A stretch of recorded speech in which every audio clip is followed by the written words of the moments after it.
E está começando mais um Entre Chaves. Hoje a gente tem um episódio especial no qual nós vamos comentar as principais notícias que aconteceram aí na última semana. Estamos aqui com o nosso time de elite, Jota e Fernandinha. E aí, como vocês estão? Bom dia a todo mundo, boa tarde, boa noite também. Oi, gente, e aí? Vamos comentar aí essas notícias muito loucas. Bora. Então, bora lá. Jota, fiquei sabendo que você tá aí com que é a notícia do momento aí, no burburinho e nos corredores virtuais da TI, já que tá todo mundo em casa. O que você Sim. trouxe pra gente? Ela já não é nem a mais recente, mas com certeza no último mês foi a mais relevante, talvez, aí na TI brasileira, especialmente, que foi o ataque de ransomware que a Renner sofreu, né? Então, a Renner que está passando por um processo de transformação digital aí nos últimos anos, igual todas as empresas de Do vendas mais mundo? recentemente, do mundo. E aí, no dia 19, ela foi atacada e fizeram um ransomware de uma base de dados muito grande delas, né, que tornou com que o serviço delas online fosse completamente deixado de offline e teve até impactos também nas lojas físicas com algumas partes dos sistemas de pagamento digital delas. Então, durante algumas horas ali, eles só conseguiam receber pagamentos por dinheiro. E basicamente um ataque ransomware, né? Os criminosos eles tipo entraram no sistema, fizeram uma criptografia ali da base de dados de forma que eles se tornassem inacessíveis. Então, mesmo os admins do banco de dados não conseguiam ali ler os dados porque eles estavam criptografados. Né? Esse tipo de ataque ele tem se tornado muito comum, não só no Brasil, mas também no mundo inteiro. Eu sei que, por exemplo, a JBS já teve um ataque similar a esse agora mesmo em 2021, lá nos Estados Unidos, e parece que é uma coisa que vai se tornar ainda mais recorrente agora que todas as empresas do mundo estão se tornando cada vez mais digitais, né? Então elas se tornam um alvo um pouco mais interessante para todo mundo. E aí esses ataques, os atacantes, na verdade, eles exigiram um pagamento de US$ 1 bilhão para poder desfazer essa criptografia do que foi feito e reaver os dados para os donos. Né? Então, eles estudam muito bem quem eles vão atacar para justamente fazer um pedido de resgate muito alto. Então, é algo a se ficar muito atento. Né? Hoje foi com a Renner, mas todo mundo está sujeito a isso se não tomar as devidas precauções. E aí o ataque foi tão grande que eles demoraram mais ou menos 2 dias para reaver o sistema do site. Né? A equipe de TI deve ter trabalhado de forma muito intensa nesses dias, mas acabou dando tudo certo, já conseguiram reaver. E aí fica uma dúvida de qual foi o tipo de ataque, o que eles levaram, quais são os dados que foram levados dos sistemas da Renner, né? Então, isso ainda não foi muito bem divulgado. Já tem ações no Procon que estão tentando descobrir isso. O Procon já está exigindo, por exemplo, saber o que foi levado e se tinha algum responsável pela área de dados, né? Que é uma coisa que a LGPD exige, um responsável nomeado para isso. E ainda não foi divulgado isso. O resgate da Renner não foi pago, né? Então o que eles fizeram foi provavelmente tinham algum backup do sistema e aí conseguiram restaurar esse backup. Claro que isso é uma atividade muito trabalhosa, esses 2 dias devem ter demorado, porque para você refazer o backup novamente de um sistema que eu imagino que tenha o porte da Renner não é algo trivial, né? E Então teve esse assim, delay. é interessante notar aí que a TI da Reni não é amadora, né? Eles com certeza têm uma estrutura boa de segurança aí. Tinham aí um disaster recovery, tanto que eles conseguiram executar o plano de disaster recovery. E acho que fica o aviso aí para as empresas que ainda em 2021 estão negligenciando segurança ou estão negligenciando LGPD ou políticas de recuperação de desastre, né? Sim, com certeza. Aí a Renner ela é uma empresa de porte muito grande. Ela é uma empresa de capital aberto, listada na bolsa, segue padrões de auditoria. Então, foi um alarde ainda maior por causa disso, né? A bolsa e o mercado eles ficam tensos quando coisas assim acontecem. Você tem ações da Render, né, E... Jota? Por isso que ele tá. Talvez.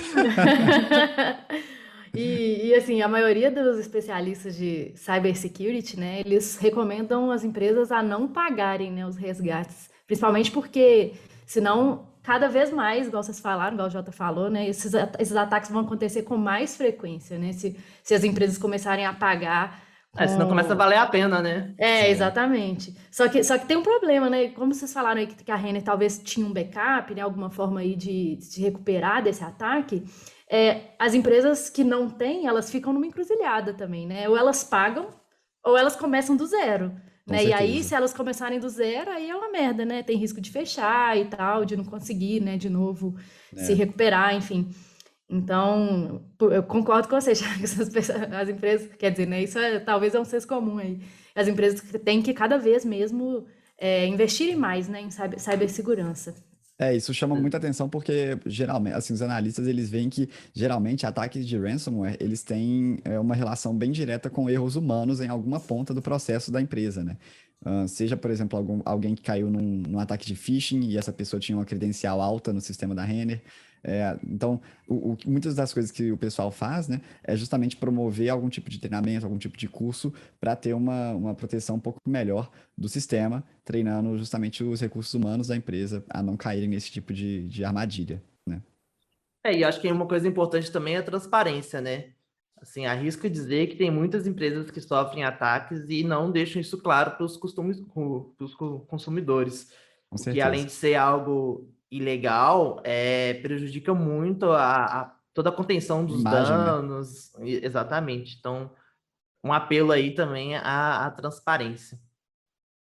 Uhum. Uma outra coisa que eu achei legal também é que esse tipo de ataque, né, de ransomware, já foi falado em algumas séries de TV, né? Tipo Mr. Robot também, por exemplo, é uma série que fala um pouco sobre esse tipo de ataque. No Grey's Anatomy também teve um episódio que eles foram atacados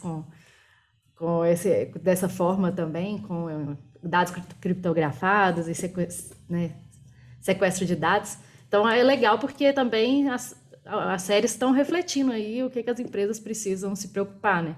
Sim. Inclusive, Mr. Robot, muito verossímil, né? Pra nós de TI, assim. É muito, muito, muito interessante a série. Fica a recomendação aí pra todo mundo. Os outros Exatamente. não perdem uma oportunidade Não, não. Eu sou de evangelista de Ai, recomendar. Mr. Robot. mas eu Exato. adoro Mr. Robot também. É Acho muito muito bom boa. mesmo. Bom, a segunda notícia que a gente vai trazer aqui hoje, né, sobre a tempestade solar, que é uma forte tempestade solar pode causar um apocalipse na internet. Essa é a manchete.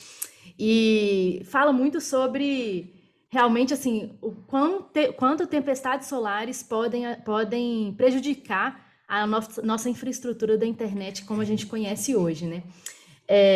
O que são tempestades solares, né? Elas são ejeções de massas coronais, que são grandes erupções de gás ionizado, né, a alta temperatura, provenientes da coroa solar.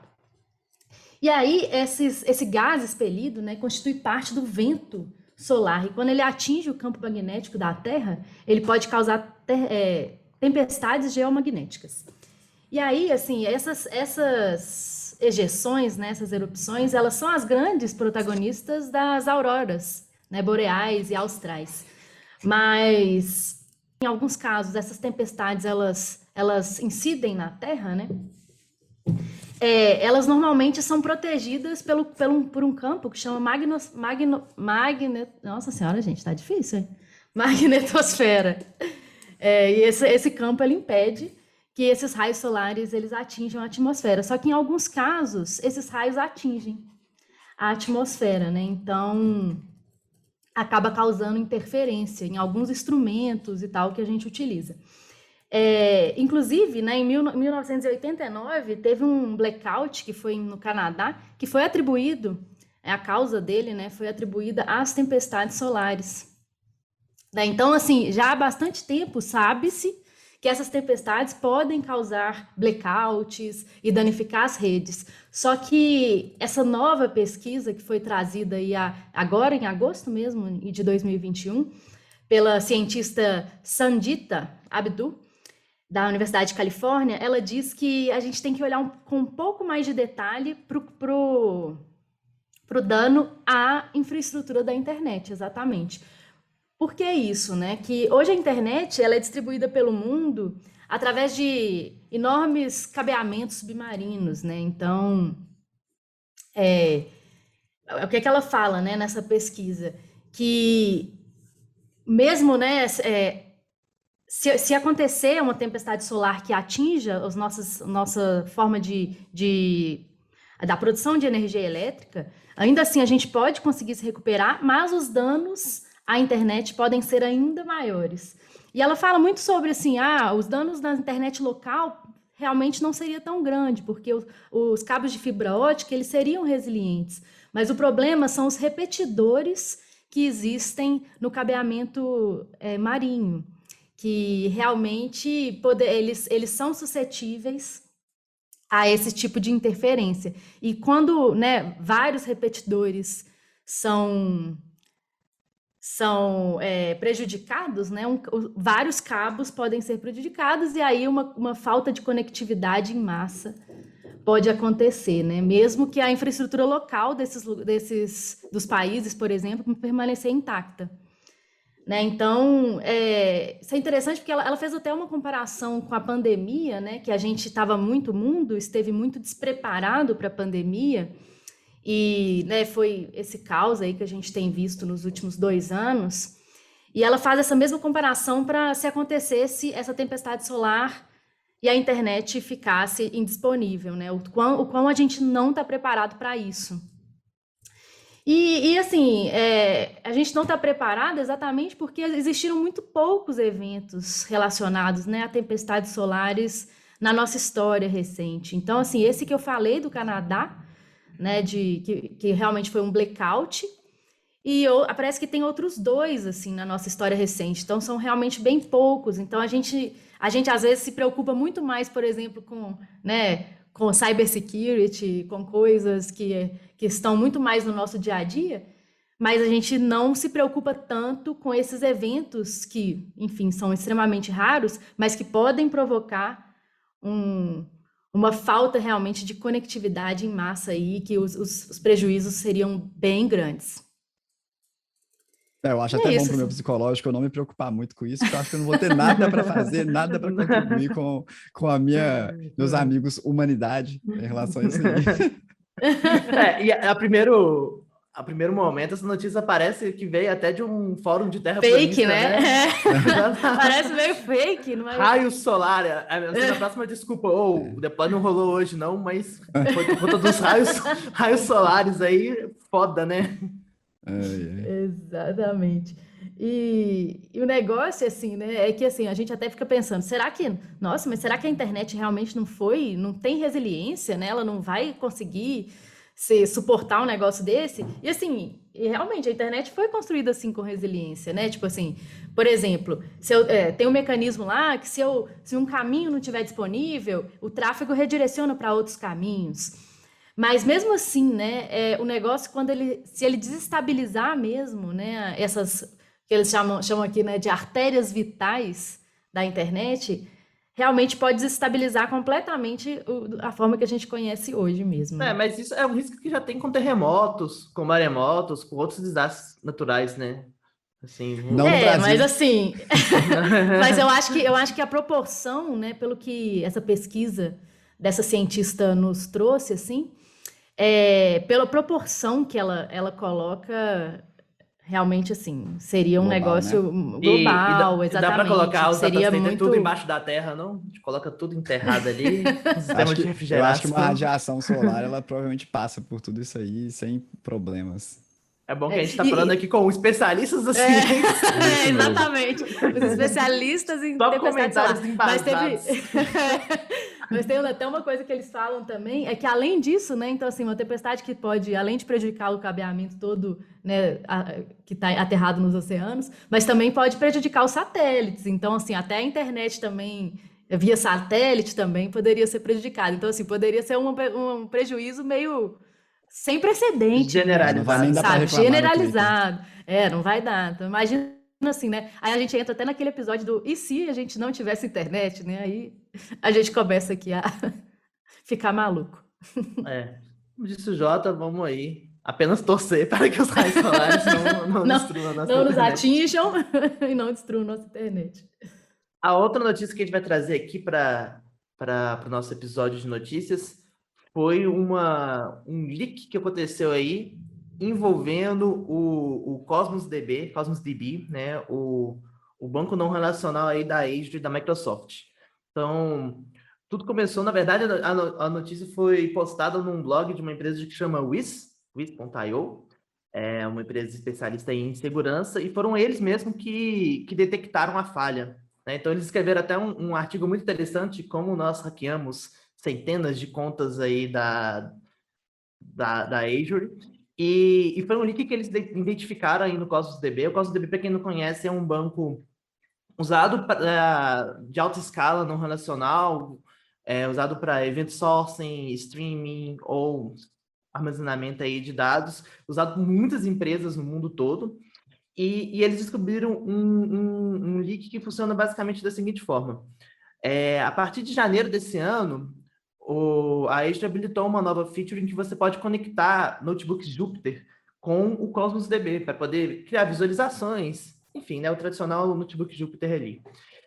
E utilizando desse notebook em uma base que eles tinham um domínio, eles conseguiram acessar dados de outros Cosmos, inclusive baixando a chave primária de acesso, né, que dá permissão full, escrita, leitura, qualquer coisa que você quiser fazer com um banco, né? Então, isso foi uma maneira bem simplificada de explicar, mas eles utilizaram, então, a partir do notebook Jupyter, e para todos os Cosmos DB que foram criados pós início desse ano, essa feature já estava habilitada por default. E para os que já foram criados antes, se alguém habilitar essa feature, estava suscetível aí a ter esse ataque, né? Então, eles notificaram a Microsoft, eles até falaram que a Microsoft trabalhou muito bem, que eles nunca viram uma equipe, deram ali, né, o elogio, uma equipe trabalhar tão rápido, acho que a Microsoft resolveu o problema em 48 horas, porém, se sua chave foi exposta, já era. A Microsoft notificou todos que criaram o banco desde a data, né, que foi habilitada essa feature, mas parece que eles não notificaram quem habilitou manualmente. Então, a recomendação, inclusive, das pessoas é para todo mundo que em algum momento teve essa feature habilitada do notebook Jupyter, trocar as chaves primárias, porque potencialmente pode ter acontecido um vazamento desses dados, né? Eles até nomearam esse incidente como ChaosDB, né? Chaos DB aí. Acho que foi bem interessante, assim, com certeza serviu como propaganda muito boa aí para essa empresa de segurança, né? Com certeza o site deles deve estar bombando aí e de acessos, mas como até empresas grandes aí, como a própria Microsoft, que toda uma infraestrutura voltada para a segurança ainda estão suscetíveis a essas falhas, né? E expor dado do Cosmos, com certeza é algo muito grave, assim, porque, enfim, pode ter dados financeiros, de e-commerce, dados de qualquer ordem e natureza que foram potencialmente expostos aí, né?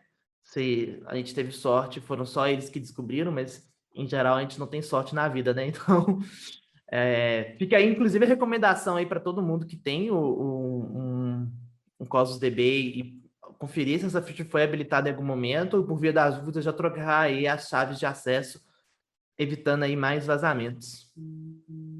Duas notícias, então, hoje envolvendo o Cosmos, né? Uma do Sol e uma do... Nossa! Você estava preparando essa desde o início? Não, essa ele pensou desde ontem. Não, tá ali. Meu Deus! Mas a Microsoft afirmou, né, que a vulnerabilidade foi corrigida e que ela não tinha sido explorada anteriormente, né, por ninguém. Mas, assim, uma coisa que eu achei interessante desse negócio é que, assim, a Microsoft também usou esse negócio, assim, eles sempre dão aquelas declarações, né? Tipo assim, nossa, nós corrigimos rapidamente para deixar os nossos clientes protegidos e agradecemos né, a nossa equipe de segurança e a quem, né, descobriu essa falha. Assim, acho que a forma, né, que eles se colocaram, assim, é uma forma que realmente as empresas se colocam e devem se colocar, né? Tipo assim, infelizmente a falha acontece e vai continuar acontecendo. E as empresas, elas têm que se colocar, igual a gente falou antes, né? Que assim, elas têm que se colocar e falar, gente, infelizmente aconteceu e façam isso para resolver o problema. Para se resolver o problema, né? Exatamente, para se protegerem, exatamente. Uhum. Justamente, talvez aqui, né, o alerta com toda essa questão de processamento de dados e que veio ali pelo um notebook do Jupyter, né? Que pode ser como uma coisa inofensiva ali, então esse cuidado que a gente tem que ter aí com toda e qualquer exposição, né? Toda e qualquer superfície de ataque aí, a gente tem que estar sempre atento não é mole, não. Já diria o velho deitado.